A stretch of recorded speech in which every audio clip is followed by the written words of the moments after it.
Hey, hi there, hi there. Another time that we are together with you, and I am happy that the stories are encouraging someone. These stories are really saying something, and that's why I love sharing my stories, because these stories are real. They are not fiction, they are real stories. And when I was thinking about you today, I thought this time that life was very tough. This is the day I quit Optiven. I said enough is enough. I remember we were trying business. You try supplying stationery, and it was very tough. You try another venture, it was becoming even worse. And one time I was somewhere meditating, and I said, I think now this is the time to quit this organization. And I decided to do other business. I started now doing, I remember registering a company called Direct Investments. And I was thinking how this direct investment can be able to do more business and better business. And when I started doing business with direct investment, it was not easy. It was tough. It was very disheartening.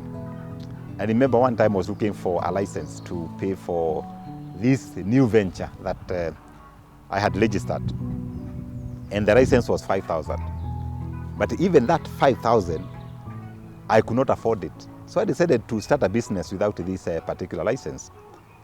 And I remember one time I woke up very early in the morning, went to Direct's offices, and that's the time that the county was doing the rounds, checking every license in every building in Nairobi.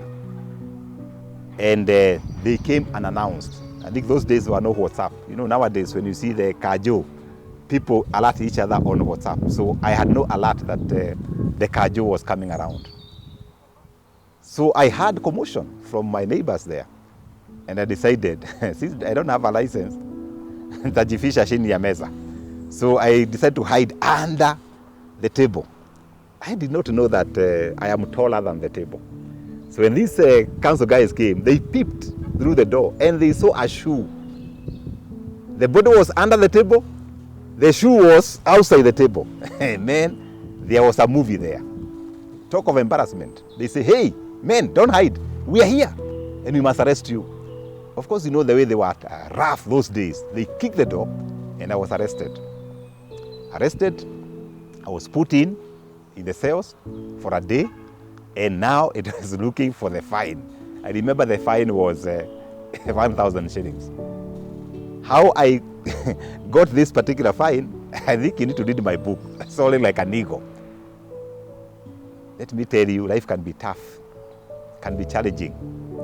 1,000 and you are in the county cells. You don't have it. After somebody came for me and I moved out of the cell, I went home thinking, is it this direct investment or do I go back to Optiven? That's the time I made a decision. I think I am jumping in an irrelevant way. So a thought came, go back to Optiven. And I went back to Optiven. Of course, it was not easy going back to Optiven. Those people who know the story of Optiven, for 10 years, we're not making anything. My own salary was 5,000. Our DSO currently was 5,000. Charles, who was there then, was 5,000. And even raising that salary of 5,000 a month, sometimes it was impossible to raise 5,000. What does this story teach? Does it teach me and you? That patience pays. We moved on. We kept moving. We kept moving. Today, Optiven is one of the fastest growing organizations. It's an organization that is creating jobs.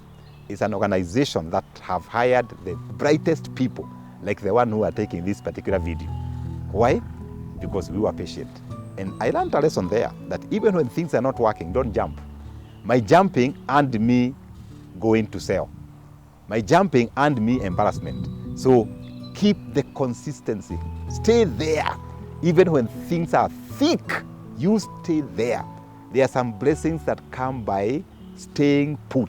Yani unakaa hapo, unagoja, unasukuma, unafanya kazi until the time God opens the door. if God did it for Optiven, listening from my story, that George Wachiuri had quit Optiven. If God did it for George Wachiuri, God can do it for you. May you be inspired, keep moving. We are waiting to hear your story. Once again, your storyteller, George Wachiuri. Asante sana.